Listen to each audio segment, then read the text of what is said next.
우리는 인생을 살아가다 보면 내 힘과 내 계산으로는 도저히 감당할 수 없는 큰 싸움이나 위기를 만날 때가 있습니다. 그때 아마 대부분의 사람들은 본능적으로 생각합니다. 내가 이걸 어떻게 극복할 수 있지? 내가 갖고 있는 카드는 무엇이지? 내 세력, 내 힘, 내 능력은 어느 정도 되지? 라고 생각합니다. 왜 그럴까요? 이걸 감당할 수 있는 여력이 나에게 있는가? 자원이나 힘이 나에게 있는가? 이것들을 계산하기 때문입니다. 오늘 우리가 읽은 이 사무엘하 18장 본문에서도 자신의 힘과 계산을 철저하게 믿고 전쟁터로 나간 인물이 등장합니다. 그가 바로 다윗의 아들 압살롬입니다. 그는 외모가 출중했고 또 민심도 얻었으며 군사적인 수세에서도 다윗의 군대를 압도하는 막강한 군사력을 쥐고 있었습니다.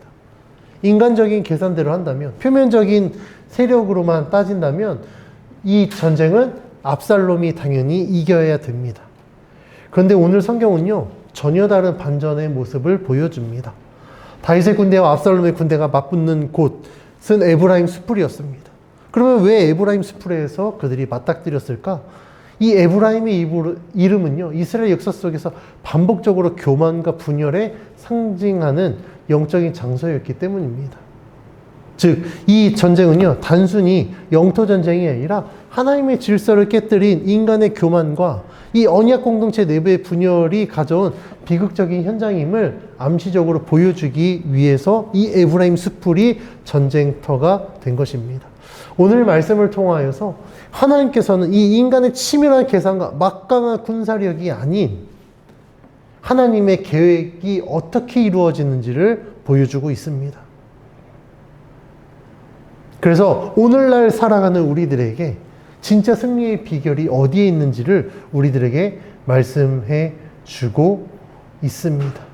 그래서 오늘 이 본문을 통하여서 하나님이 우리들에게 주신 승리의 비결이 무엇인지, 하나님이 어떻게 우리들의 삶 속에 역사하시는지를 함께 살펴보고자 합니다. 지난주 본문에서 우리가 살펴본 것처럼 다윗의 군대는요, 압살롬의 군대를 대적하기 위해서 세 부대를 나눕니다. 요압, 아비새, 이때 이렇게 3명, 그리고 그 밑에 천부장과 백부장을 세워서 세 편대로 나누어서 전쟁을 준비합니다. 전쟁이 일어난 장소는 에브라임 수풀입니다. 그러면 왜 이곳에서 전투가 벌어졌는가? 이 에브라임의 이름은요, 이스라엘 북부의 대표 지파를 떠올리게 합니다. 특히 사사기에서 에브라임은요, 반복적으로 교만과 분열의 상징으로 등장합니다. 그래서 사사기 12장에서 입다는 에브라임과 전쟁을 벌였고, 요단과 나루터에서 에브라임 사람들이 대량으로 죽었습니다. 이것은 단순히 지파 간의 갈등이 아니라 언약 백성 내부의 이 분열, 그 분열의 비극이 어떠한 결과를 낳는가를 보여주는 사건입니다. 이런 측면에서 오늘 우리가 읽은 이 18장도 사실 압살롬과 다윗의 전쟁은요, 외부 세력이 아니잖아요. 이스라엘과 이방 족속 간의 전쟁이 아니라 이스라엘 내부의 분열에 의한 전쟁이라는 사실을 보여주고 있습니다.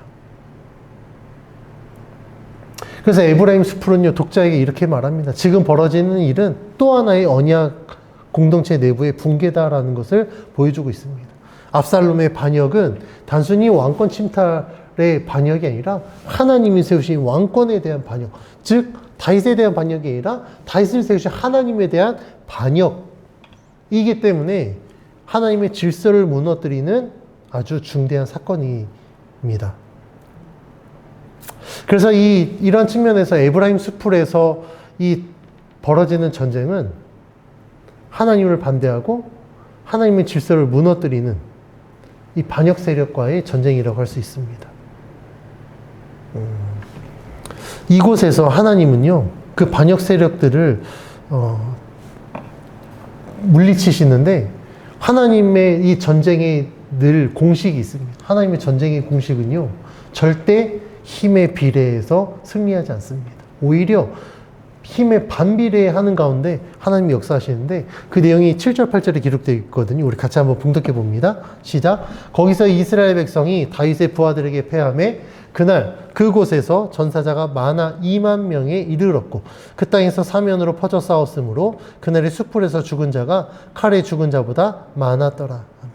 방금 봉독한 대로 7절에서는 압살롬의 군대가 이 다윗의 군대에게 패하였다라고 기록하고 있습니다. 전사자는 2만 명에 이르렀는데 중요한 건 8절에서 다윗의 군대가 전력이 좋아서가 아니라 숯불에서, 에브라임 숯불에서 죽은 자가 다윗의 군대의 칼에 죽은 자의 숫자보다 더 많다라고 기록하고 있습니다. 그리고 이것은 무엇을 의미하는가? 하나님이 역사하셨다라는 것을 기록하고 있습니다. 이 표현의 신학적 핵심은 전쟁의 승패가 절대 군사력에 의해서 결정되어지는 것이 아니라 하나님이 역사하시는 그 가운데 하나님은 반드시 승리하게 하신다라는 것을 말씀해주고 있습니다. 에브라임 숲풀에 죽었다라는 건 하나님이 그 에브라임 숲풀 가운데 압살롬의 군대를 치셨다라는 것을 의미합니다. 근데 성경에 보면 이러한 역사들 굉장히 많이 기록되어 있습니다. 대표적인 예로 이스라엘이 출애굽했을 때 뒤에 애국 군대가 따라오죠. 바로가 변심해서 군대를 보냅니다. 홍해 앞에 맞닥뜨렸습니다. 근데 하나님이 그때 어떻게 역사하셨습니까? 홍해를 갈라서 이스라엘 백성들을 건너게 하셨습니다.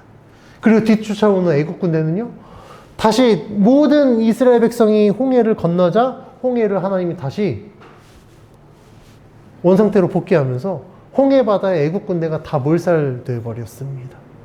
이스라엘 백성들이 여리고성을 무너뜨릴 때 어떻게 무너뜨렸습니까? 망치와 정으로 아니면 어떤 전차로 그 성을 돌로 때려 부순 게 아니에요. 하나님이 명하신 대로 7일 동안 돌아라. 7일째 되는 7번 돌고 함성을 와 했을 때 하나님이 그 여리고성을 무너뜨리셨습니다. 사사기에 나오는 기드온이 미디안 족속과 전쟁할 때 300명, 택도 없는 숫자거든요. 300명은 미디안을 대적하기에. 근데 그 300명을 데리고 미디안과 대적하여 싸웠을 때 하나님이 그 미디안 족속을 치셔서 기드온과 300용사가 미디안을 이기게 하셨습니다. 이와 같이 하나님은요, 우리가 계산할 수 없는 방법들로 역사하시기 때문에 수적인 열쇠 있는 거 아니야? 하나님이 함께 하시면 걱정할 필요가 없습니다. 왜냐하면 하나님은요, 그 가운데서도 반드시 승리하게 하시기 때문입니다. 그걸 통하여서 우리들에게 하나님은 내 능력 받지. 너는 나만 믿고 따라와라. 라고 말씀하는 겁니다. 압살롬은 이 막강한 군사력을 이끌고 다윗을 쳐서 반역을 성공시키려고 했지만 하나님이 제동을 거신 거예요. 하나님이 다윗과 함께 하셨고 하나님이 역사하셔서 그의 계획을 무너뜨렸습니다. 압살롬의 군대가 에브라임 숲풀에서 2만 명이 전사합니다. 압살롬이 판단했을 때 이거 안 되겠구나. 압살롬이 도망합니다. 그 가운데 다윗의 부하들과 마주쳐요. 전쟁에 익숙하지 않은 압살롬은요, 생각지도 못한 패배로 인해서 아마 멘붕에 왔을 거예요. 그러니까 막 부랴부랴 도망가는 가운데 다윗의 부하들을 마주친 겁니다. 그런데요, 이 압살롬이 도망하는 과정에서 전혀 생각하지 못한, 전혀 뜻밖의 일이 벌어집니다. 그 내용이 9절에 기록되어 있는데 우리 9절 같이 봉독해 봅니다. 시작. 압살롬이 다윗의 부하들과 마주치니라. 압살롬이 노새를 탔는데 그 노새가 큰 상수리 나무 번성한 가지 아래로 지날 때에 압살롬의 머리가 그 상수리 나무에 걸림에 그가 공중과 그 땅 사이에 달리고 그가 탔던 노새는 그 아래로 빠져나간지라. 아멘. 압살롬이 노새 타고 막 가는데요, 그 머리가 상수리 나무에 걸려버린 거예요. 근데 노새는 걸린지 모르니까 그냥 가버렸고 압살롬은 거기에 대릉대릉 지금 이게 매달린 상태인 겁니다. 근데요, 이 압살롬의 머리가 어떻게 대릉대릉 걸려 있느냐? 이전에 본문에 이 압살롬의 외모에 대해서 기록되어 있거든요. 14장 25절 26절 제가 봉독해 드릴게요. 온 이스라엘 가운데에서 압살롬 같이 아름다움으로 크게 칭찬받는 자가 없었으니 그는 발바닥부터 정수리까지 흠이 없음이라. 그의 머리털이 무거움으로 연말마다 깎았으며 그의 머리털을 깎을 때에 그것을 달아본즉 그의 머리털이 왕의 절로 200세겔이더라. 아멘. 압살롬의 머리가 굉장히 풍성했대요. 지금 탈모인들에게 굉장히 부러운 상황이겠죠. 탈모 걱정 안 해도 되지 않겠습니까? 근데 이 풍성한 머리털이요, 그의 외모의 자랑이었다라는 겁니다. 아마도 이 풍성한 머리털은 압살롬의 어떤 힘의 상징이었을 거예요. 그러니까 그 당내에 압살롬 같이 아름다움으로 칭찬받는 적 없었다. 다시 말하면 압살롬은 당대의 외모로는 탑이었다라고 기록하고 있어요. 그런데 중요한 건 그의 외모가 아무리 출중할지라도, 아무리 당대 사람들에게 인정받았을지라도 그 외모가 전부가 될 수 없다는 걸 성경이 말하고 있어요. 어쩌면 그가 최고로 여겼던 그의 외모가 그를 무너뜨리는, 그를 공경에 빠뜨리는 매개체가 되어버렸다라고 오늘 18장은 기록하고 있습니다. 그 머리털이요, 그 풍성한 머리털이 장애물이 된 거예요. 상수리 나무에 걸리는 매개체가 되어버린 겁니다. 이걸 통해 알 수 있는 건 압살롬은요, 하나님을 의지하지 않는 자였습니다. 그의 모든 가치관은 세상의 것에 있었습니다. 이 사실은요, 그가 죽은 이후에도 나타나게 됩니다. 요압의 부하들이 압살롬을 죽이거든요. 그리고 큰 무덤을 파서 그를 묻고 그가 죽기 전에 준비한 것에 대해서 18절에 이렇게 기록했는데, 우리 18절 같이 봉독합니다. 시작. 압살롬이 살았을 때에 자기를 위하여 한 비석을 마련하여 세웠으니 이는 그가 자기 이름을 전할 아들이 내게 없다고 말하였음이더라. 그러므로 자기 이름을 기념하여 그 비석에 이름을 붙였으며 그 비석이 왕이 골짜기에 있고 이제까지 그것을 압살롬의 기념비라 일컫더라. 아멘. 압살롬은 살았을 때 자기를 위하여 비석을 마련했습니다. 왜냐하면 자기에게 아들이 없으니 내가 죽으면 누가 나를 기억하려, 누가 나를 기념하려. 그래서 비석을 세워둔 겁니다.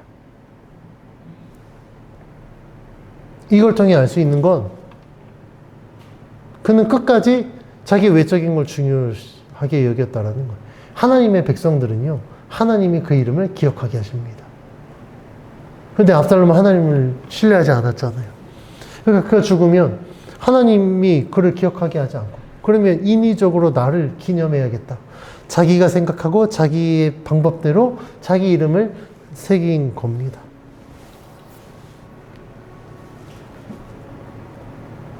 압살롬은요, 처음부터 끝까지 하나님과의 관계를 전혀 생각하지 않는 자였어요. 그런데 우리가 기억해야 될 게 있습니다. 하나님을 믿는 자는요, 하나님이 책임져 주십니다. 내가 힘쓰지 않아도 하나님을 믿으면, 하나님을 신뢰하면 하나님이 책임져 주십니다. 그렇다고 하나님 책임지면 아무것도 하지 말라는 게 아니에요. 이거 오해하시면 안 됩니다. 이렇게 얘기했다. 그럼 저 아무것도 안 할래요. 공부하는 학생들이 공부 안 해도 하나님이 책임져 주시니까 좋은 대학 보내주시겠죠? 좋은 직장 보내주시겠죠? 아니요. 그 말이 아니라 나에게 주어진 일들은 충실하게 하되 그 모든 것들을 하나님께 맡기라는 이야기입니다. 내가 막 그걸 이루어야 된다고 생각하고 내가 그 결과물을 얻으려고 힘쓰고 용쓰지 말라는 거예요. 왜냐하면 하나님은요, 하나님을 믿는 자들에게 하나님이 함께 하시겠다고 약속하셨기 때문입니다. 하나님은 신실하십니다. 약속하신 걸 반드시 이루십니다. 그래서 제가 안타까운 건 뭐냐면, 하나님을 믿는다고 하면서도 하나님 옆에 맡겨드리지 못하고 자기가 해요. 기도는 합니다. 그러니까 마치 하나님을 보험처럼 여겨요. 그냥 보험처럼 하나님 앞에 하나 걸어두고, 그리고 나머지는 내가 다 하는 거예요. 내가 계획하고 내가 이루고. 그런데 오늘 말씀에서 우리가 알 수 있는 것처럼 하나님이 역사하신 전쟁 어떻게 됩니까? 사람의 힘으로 이긴 게 아니에요. 하나님이 역사하셨기 때문에 이기게 된 거거든요. 우리는 그 하나님을 신뢰해야 됩니다.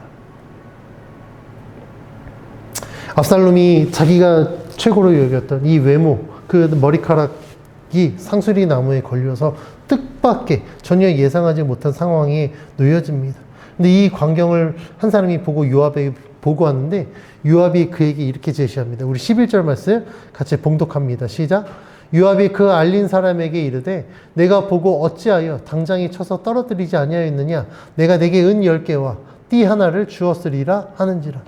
요압이요 그 광경을 보고 야, 너 왜 압살롬 안 죽였어? 봤으면 죽여야지. 너가 만약에 압살롬을 죽였으면 내가 은 10개랑 띠 하나를 너에게 주었을 텐데 너 왜 안 죽였냐?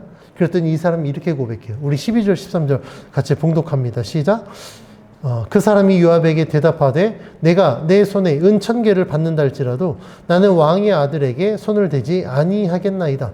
우리가 들었거니와 왕이 당신과 아비새와 이때에게 명령하여 이르기를 삼가 누구든지 젊은 압살롬을 해하지 말라 하셨나이다. 아무 일도 왕 앞에는 숨길 수 없나니 내가 만일 거역하여 그의 생명을 해하였더라면 당신도 나를 대적하였으리이다 하니. 그 사람은요 요압에게 내가 은 1000개를 받아도 왕의 아들에게 손을 대지 않습니다. 요압이 10개 얘기했잖아요. 근데 10개 아니라 그의 100배 1000개를 준다고 할지라도 나는 손 안 댔을 거예요. 왜요? 다윗이 이야기한 걸 모든 백성이 들었잖아요. 다윗이 뭐라고 이야기했습니까? 젊은 압살롬을 너그러이 대우하라. 지금 이 사람도 그 얘기를 했죠. 아니 왕이 그렇게 명령했는데 내가 어떻게 왕의 명령을 어기고 그 아들 압살롬을 죽이겠냐라고 지금 물어보는 겁니다. 근데 또 하나 결정적인 이유가 있어요. 이 사람은 요압을 알았던 것 같습니다. 만약에 당신이 말한 대로 내가 압살롬을 죽였어. 근데 왕이 누가 죽였냐? 그러면 요압은 절대 그 사람을 보호하지 않았을 겁니다. 얘가 죽였는데요? 그러면 자기가 독박 쓰는 거 아니에요. 그 모든 것들을 알고 있었던 것 같아요. 그래서 요압에게 이렇게 이야기합니다. 그런데 본문은요, 이 두 사람의 갈등 구조를 단순히 장군과 한 사람의 갈등이 아니라 사무엘하 18장 전체의 구조로 설명하고 있습니다. 사무엘하 18장은 이 갈등 구조로 이야기가 전개되거든요. 그리고 그 갈등 구조는 무엇인가? 첫 번째, 압살롬을 보호하고 싶어하는 아버지로서의 다윗, 그리고 하나님 왕권에 대적하는 압살롬을 심판해야 되는 왕, 다윗에게 이 두 가지 갈등이 있었던 거예요. 압살롬의 아버지로서의 다윗과 하나님의 공의를 실천해야 되는 왕으로서의 다윗, 이 두 갈등이 지금 다윗의 내면 가운데 있는 겁니다. 즉 다윗에게는요 개인의 감정과 하나님 나라의 공의가 충돌하는 이 긴장관계를 보여주고 있습니다. 그래서 다윗의 말을 듣고 그 명령대로 행하려고 압살롬을 보호하려는 자, 그게 이제 이 소식을 알린 자겠죠. 비록 정치적 동기가 있지만 반역자를 살려두었을 경우에 이스라엘 안에서 일어나게 될 엄청난 분란, 엄청난 혼란, 왕권에 대한 반역에는 큰 죄를 덮을 수 없다라는 이 요압의 생각, 이 또 두 갈등이 서로 충돌하고 있는 겁니다. 그렇다고 한다면 본문은 무엇에 초점을 두고 있을까요? 바로 하나님의 공의입니다. 개인의 사적인 감정이 아니라 하나님의 공의에 초점을 맞추고 있습니다. 왜냐하면 다윗의 그 요압이요, 다윗의 명령에 불순종하여서 압살롬을 죽이거든요. 살려두지 않습니다. 왜냐하면 요압은 굉장히 이전에도 그랬지만 굉장히 정치적으로 계산하는 자였어요. 그런데 때로는 하나님이 그렇게 정치적으로 계산하는 요압이지만 하나님의 공의를 위해서 요압을 사용하시기도 합니다. 이 본문에서 요압이 압살롬을 죽인 것은 하나님이 하나님의 공의를 실현하기 위해서 요압을 사용하신 거예요.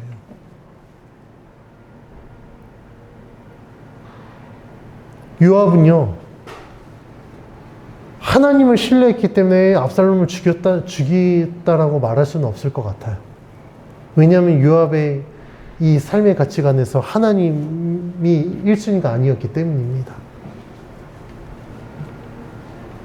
그런데 성경 전체의 내용을 살펴보면 하나님이 요압을 심판의 도구로 사용하셨다라는 것을 우리는 알 수 있습니다.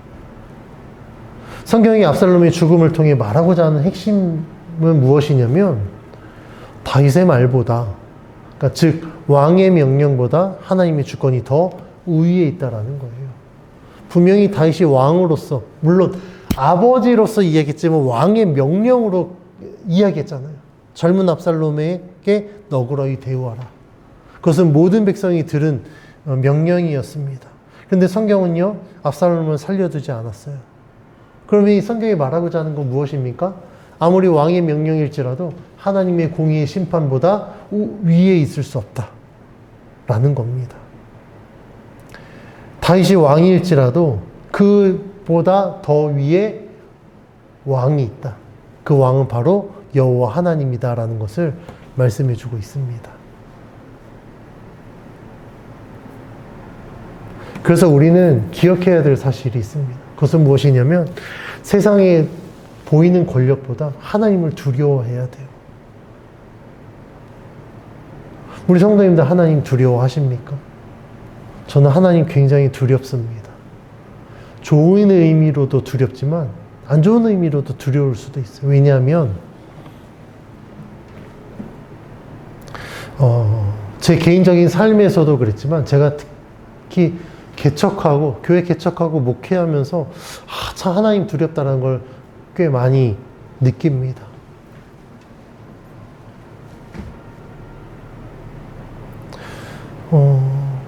정말 하나님이 생각하지 못한 방법들로 우리 더한 밝은 교회를 채워주실 때, 특히 물질적으로 채워주실 때 저는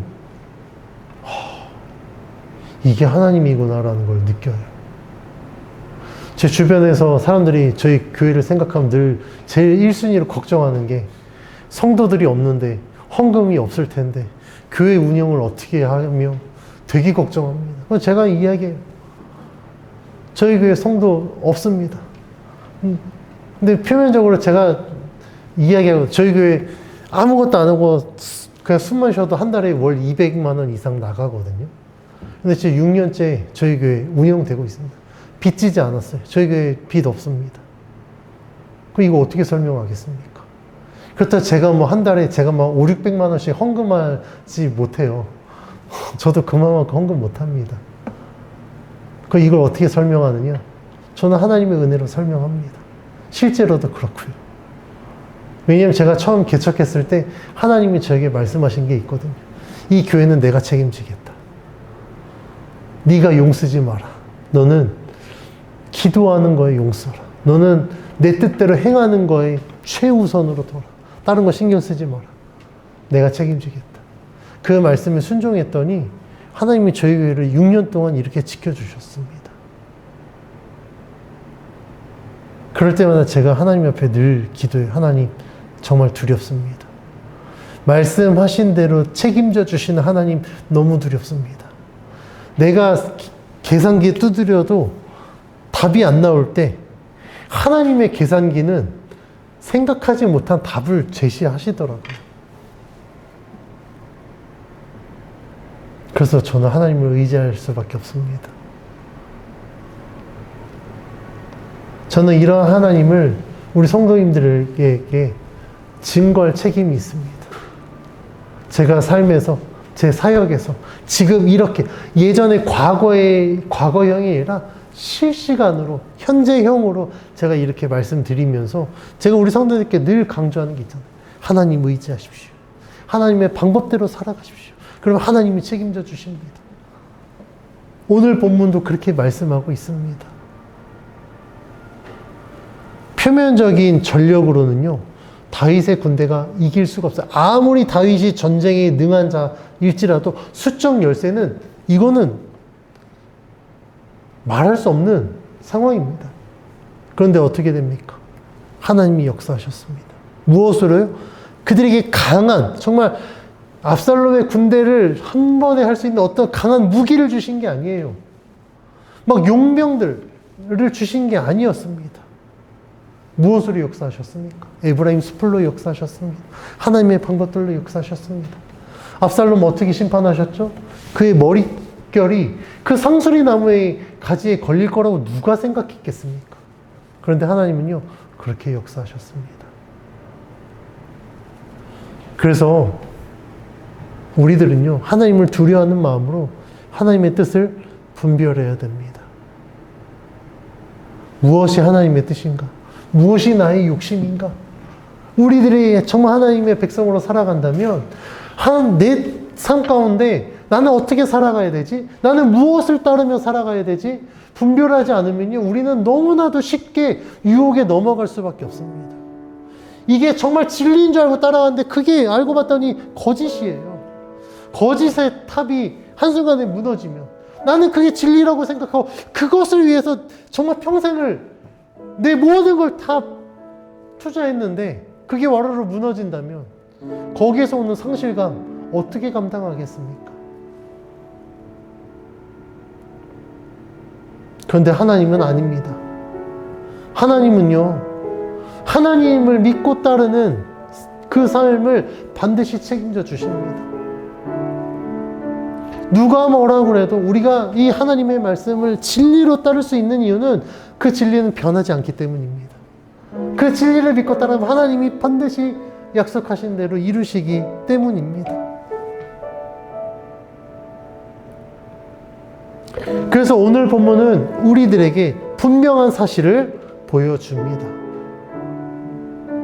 하나님이 세우신 왕권과 하나님 나라의 질서는 결코 인간의 힘으로 무너뜨릴 수 없습니다.